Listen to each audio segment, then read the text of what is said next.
Hello and welcome. I am Scrapperlock, and this is City of Heroes Iron Man mode with our supposed to be tech Magic Blaster, Dr. Frost, who's level 9, getting close to level 10. And I double checked, he has now gotten more beads into level 9 than our Planthorn Dominator faceplant, so he's done a little better. Hopefully, he'll now, our next target is to get to level 12 or past level 12, get to level 13, and that will beat our Corruptor. And then if he can get to level 20, he beats everybody because the Guardian got to level 20. So we're on some story arcs for Tony Cord, or well, we're on missions for Tony Cord, and we're going to break up the Clockworks and the Skulls. Now, I don't know if this is going to lead to a story arc. We'll just try it.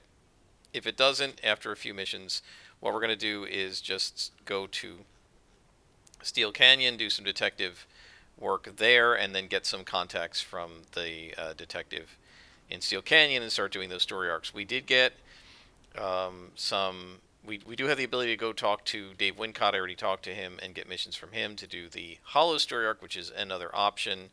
But I really don't like those story. I like the Frostfire ending. I like that mission at the end, but most of the story arcs are really kind of boring. Story arc elements in the Hollows are really kind of boring, so I'd rather just do the old ones. Alright, so we're going to defeat all Clockworks and Skulls in this mission. And I've collected up a full set of inspirations. As you can see, I've changed up the tray a little bit. We've got our 2 Lux and our 2 heals. But I've got 2 break frees now. I'm a little nervous about the 30 seconds. I thought they lasted a minute. And this guy has no other defenses. I'm really used to playing characters that have Mez defense. So I want to make sure we have some Mez defense. And then so what'll happen is if we fire off, say, the 2 Lux to give us some defense, it'll bring our defense up to 25, which is okay. One of these and one of these, right? 1 accuracy, 1 damage. And then 1 break free and 30 seconds later another, then these 2 break frees will last as long as each one of these does. So basically it gives us a minute to survive if we down our whole tray except for the heals. It's not a very long period of time, but oh boy, and there are some oranges over here. What are a level 11s doing in Atlas Park? That's pretty weird.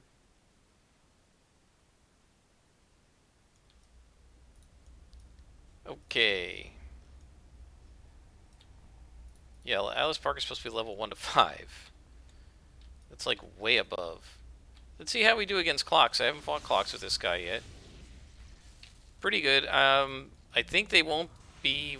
I don't think they'll be resistant to him because clocks are not resistant to smashing and they're not resistant to cold. I don't think so. It's 12 and 18 on this big attack. Let's see how much damage we do in the next shot. Let's fire it. 21 and 13. So the 12 must be, that's the 13, and then the 18 is the 21. They take a little extra damage from smashing, I guess. Let me take a look here.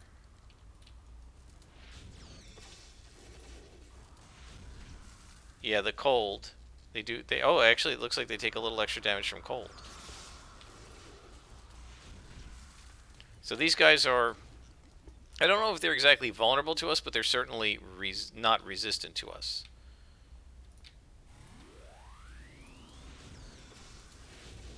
You can see, like, 2 shots with aim and they're done.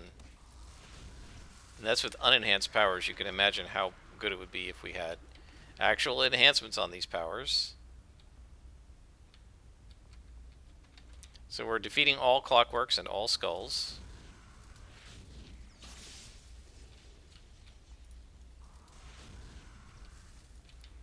So let's talk a little bit about power choices. There have been some comments on some of the earlier episodes. I think with the Corruptor, the idea that I could have chosen more secondaries that do debuffs. At very low levels, I'm not sure how much it matters which thing you pick. In any particular moment, in any particular mission, you might say, well, in this particular fight with this particular boss, you might have been better off doing more damage or less damage and more debuffs or what have you. But as a general rule, I think at low levels it kind of doesn't matter that much because the enemies don't have that many different abilities, and you can only do just so many attacks, and you only have just so many powers that you can select in the low level, right? So you only have 5 power choices up to this point. If you say I'm going to take a lot of secondaries, then you're going to have very few attacks, and you're going to be throwing in Brawl, right? And doing Brawl a lot. That does a lot less damage, and so you're going to have to stand in there longer, right? So yes, you have better defenses or whatever because you took the toggles, if you're thinking about, say, a Stalker or something, but you're doing less damage, so you have to stand in there longer, right? This is always a struggle I faced, when I was trying to figure out, like, what do I do with my, say, martial arts scrapper in terms of how fast I gain primaries versus secondaries, right? Super reflex versus martial arts. If you go for the attacks, you do a lot more damage faster, and you don't have to stand there as long taking the counterpunch. But when you get hit with a counterpunch, you get absolutely pummeled because you don't have defenses. On the other hand, if you spend a lot of do a lot of powers if you spend a lot of your power choices and a lot of your enhancement slots on your secondaries, then you can stand in there a lot longer. But if you're doing that, you don't have a lot of attacks, so you're sitting there doing brawl, brawl, brawl, and very weak attacks that haven't been enhanced. And as a consequence, you got to stand in there longer. So yes, let's say, let me give you, let's just do a simple example, right? Imagine a scrapper with resistance rather than, or let's do martial arts super reflex. You have 3 attacks that do 33 damage each. So you can do 100 damage with an attack chain, right? And then you got to wait for them to recycle. And you can have a toggle, right? And that toggle makes you go from being hit 50% of the time to 25% of the time. So you're going to be hit once every 4 blows instead of twice every 4 blows. So you can fire off 3 attacks in a brawl. It does nothing, virtually nothing, to an enemy while they swing at you 4 times, right? You do 4 times each. And the enemy, if you've got your toggle, the enemy's only going to hit you 1 time. If you take off one of the attacks and put a second toggle on, makes your defenses better, right? The enemy might hit you 0 times, but you're only going to hit them twice. And then they're going to get 4 more shots at you before you get 2 more shots at them, right? And so you got to stand there longer, and you might go from being hit once out of every 8, if you're hit once out of every 8 times, but you have to stand in there and take 8 shots at him before you win, or you can be hit once every 4 times, but you defeat him in 4 shots, right? If you're still taking 1 hit from the enemy before you put him down, it doesn't matter how many hits it takes to put him down and how many swings he gets at you, right? You're still taking 1 hit. And so my sense of it is that you can kind of make it so that basically what's going to happen is you're going to be hit once or say twice for every enemy you put down, kind of no matter what you do at this level. It won't be true later, but in the first 10 or 12 levels, you're kind of going to be hit twice no matter what you do. If you get a miss chain, you'll be hit more often. But assuming you don't get an unusual miss streak, like I just did with 2 in a row, right? Or 2 out of 3.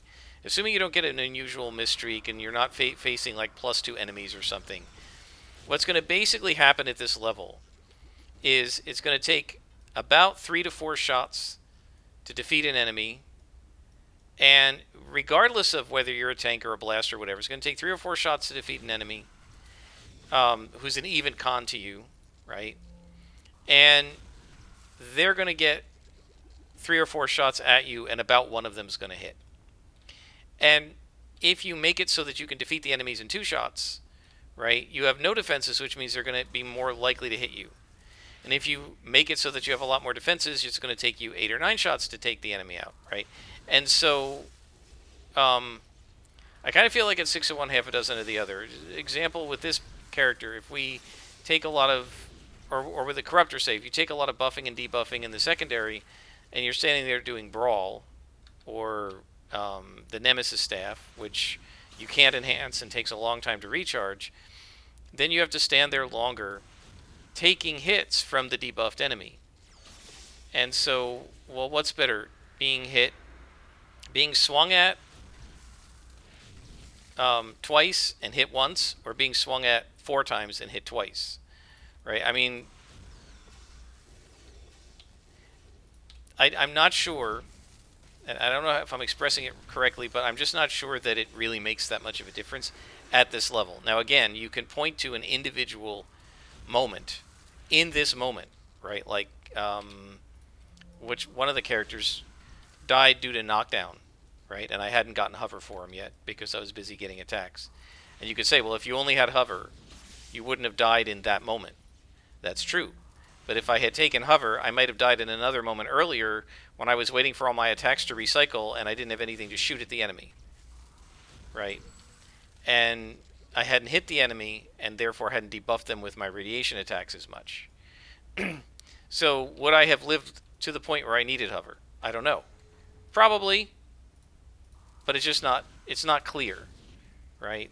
That it's not clear that any one of these particular choices is universally better or worse at low levels. Now, if you start talking about, okay, as the character levels up and you get enhancements, then yes, right, there are choices that are going to be better than other choices, especially if you're trying to avoid a faceplant.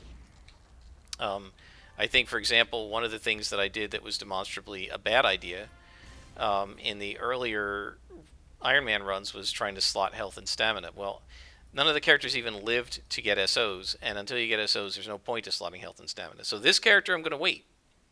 If we get to level 21, I will slot stamina, and if we get to level 23, I will slot health at those two levels, right? But until then, I'm not going to bother because what did Kievar call it? The opportunity cost, right? You're losing the opportunity to put slots somewhere where if you get some enhancement drops, it might actually do you some good, right? Whereas it doesn't matter what enhancement drops you get at this level with trainers. There's no point to slotting health and stamina. It's just not going to have. It's not going to make enough of a difference. And even if it would make a difference, say when you get to DOs, we probably aren't going to have enough influence unless we find an orange salvage we can sell. We're not going to have enough influence to afford even DOs at level 12, and certainly not enough influence to afford the DOs on something more optional like health and stamina.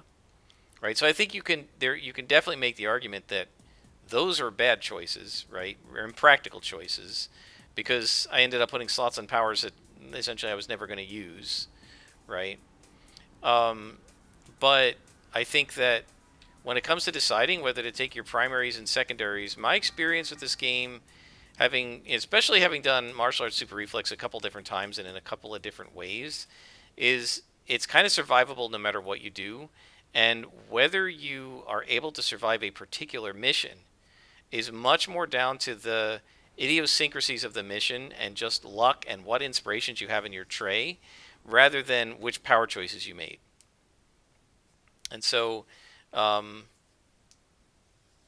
it's probably true that if I had taken some debuffs on that corruptor, certain battles would have been easier. But I think other battles would have been harder because they would have taken longer, and I would have had to face more incoming attacks.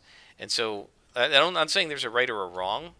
I did it right, and people are suggesting to do it another way or wrong. That's not what I'm saying. What I'm saying is either way could work, and it just depends on, well, to some degree, the power set and what the buffs and debuffs are. It depends to some degree on how you play the game. It depends on whether you're fighting bosses or not. I mean, there are so many of these different variables that it's really hard to make a general statement that, oh, it's better to take primaries or it's better to take secondaries. So Frigid Protection, what does this do? This is an AoE, point blank AoE self toggle that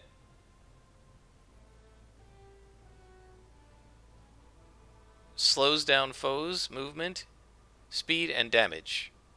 Okay. Or we can do Freeze Ray, which does a hold.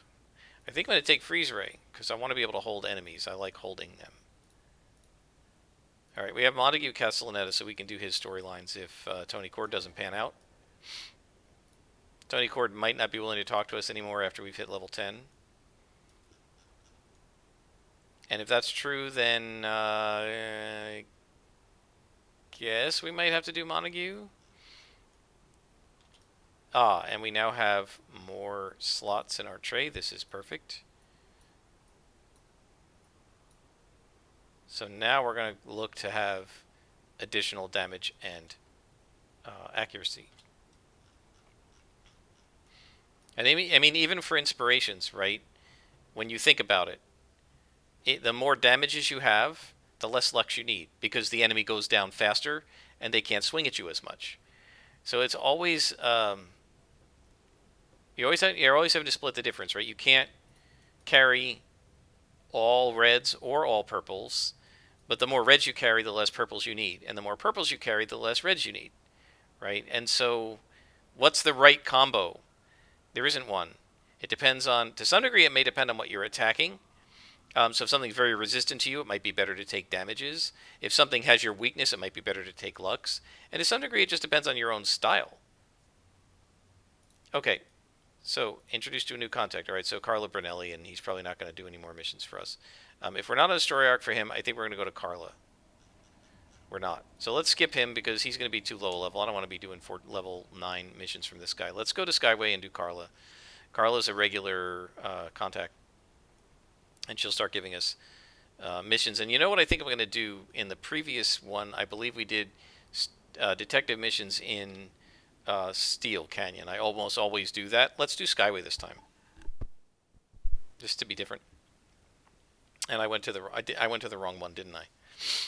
I always screw these up. So Steel Canyon, low level south, high level is north, and Skyway City, low level is north, high level south, and I always end up picking the wrong one. Carla's probably way to the north, right? Go away, detective. Yeah, she's way to the north. All right, so guys, we're gonna just get back on a little tram here and head to Carla. Carla Brunelli, Skyway City North, level 10 to 14.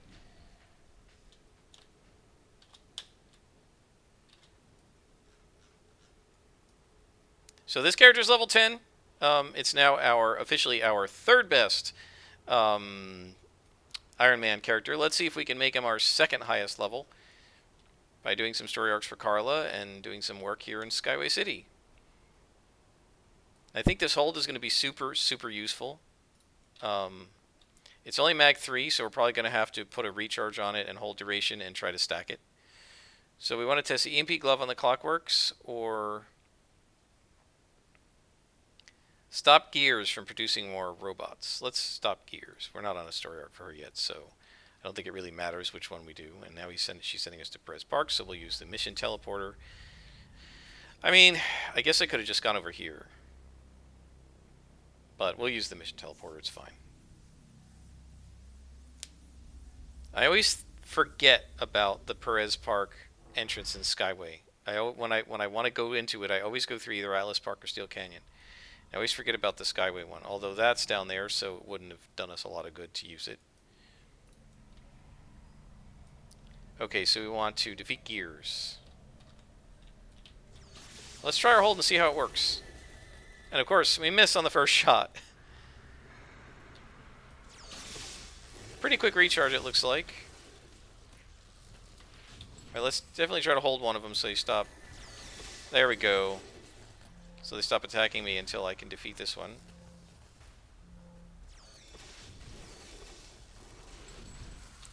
Okay, yeah, that miss was pretty brutal at the beginning. I figured we'll open up with a hold.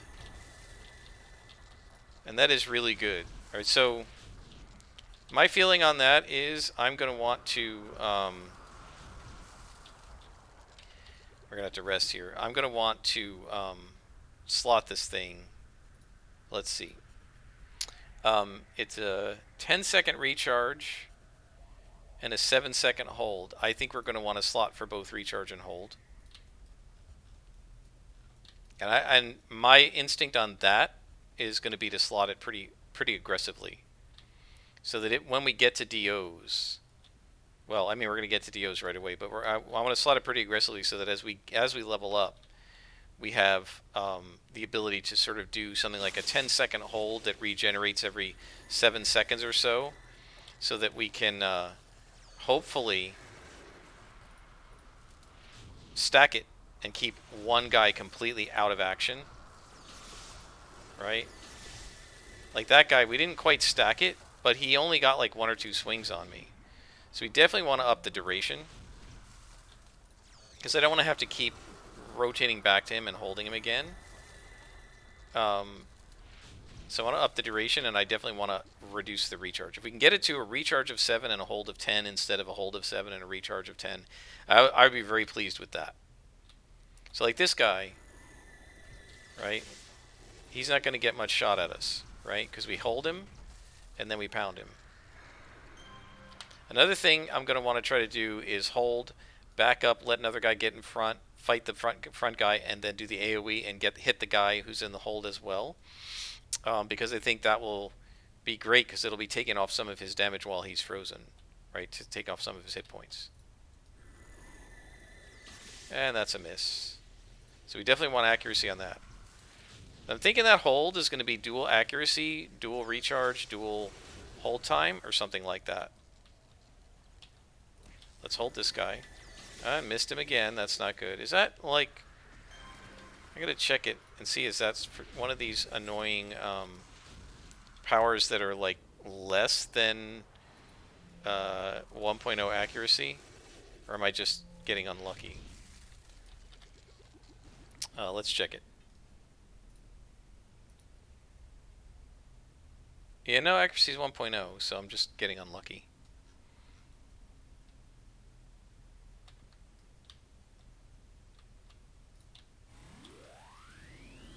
Make sure we hit that guy this time. There we go. So what I was saying was, okay, as this guy comes up, right, we attack him, and then we blow our AoE breath at this guy, right, at the one who's held. Then while he's held, we're doing some damage, so that when he comes out of the hold, he's already partly hurt.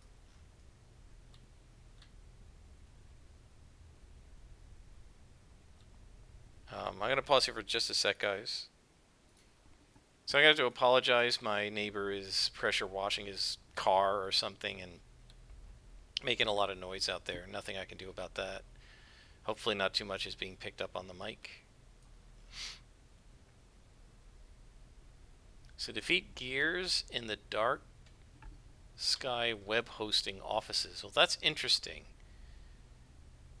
Like that they called it the Dark Sky Web Hosting Office. It's not really a story arc, so I'm surprised it's just not like clean gears out of the office. They're usually not this specific. That's fine. It's just a little bit of a curiosity. Nobody up here? Okay. Next level. Level 2.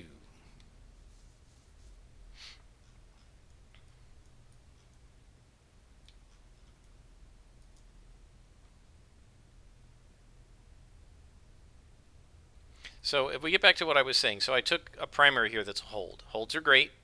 Holds do some nice stuff.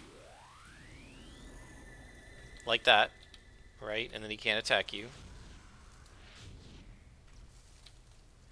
But the other option I had there was to take a toggle, right, that I could put on myself, and each one of the guys attacking me here in this radius would be doing less damage to me every time they attack. So what's better? Shooting a hold at them that if it sticks means, and it just didn't, but if it sticks means you take no damage, but you might miss, and then you'll take full damage.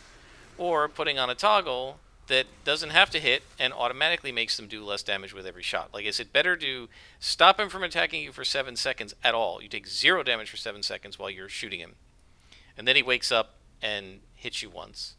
Or is it better to not hold him, let him attack you 3 or 4 times, but every time he does it, he's doing half damage, right? And the answer is, like, there really is no right way to do that. In some circumstances, like if you're surrounded, that toggle is going to be better. Against a single enemy, the hold is going to be better.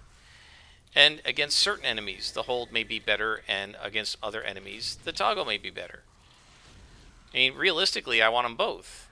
You just can't take them both at low levels.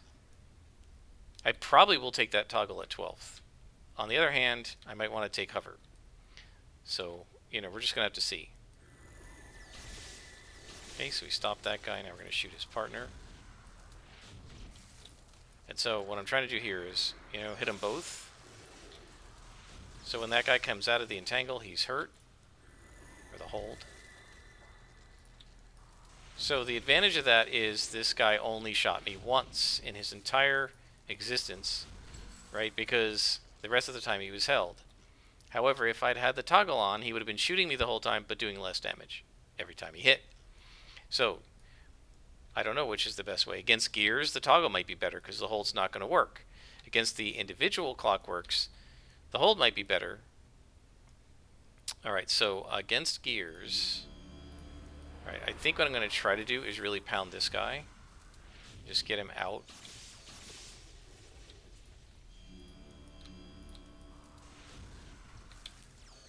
And now I'm going to hold this guy. And now I'm going to aim at gears and just start shooting at him.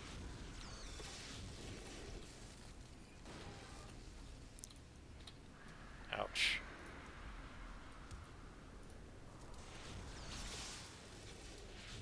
Can we hold him? Let's try it. Come on, click.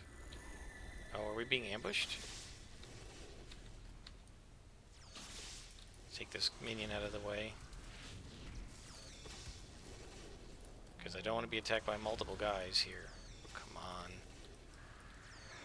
Alright, we got rid of him. Can we hold gears? Nope. Can we immobilize gears? Oh, he's bringing in buddies, but the buddies aren't that powerful.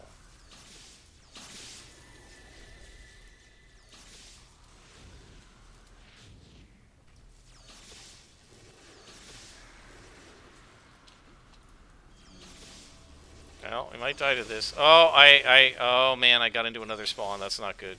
Yeah, we're gonna die here, guys, and this will be a level 10 death. Yeah, I don't think the toggle would have saved us there either. Yep, I ran into a group of yellows. I ran the wrong way. I got disoriented as I was running away from these guys. And that is the end of this character. We don't have any notable influence, so we won't trade it down.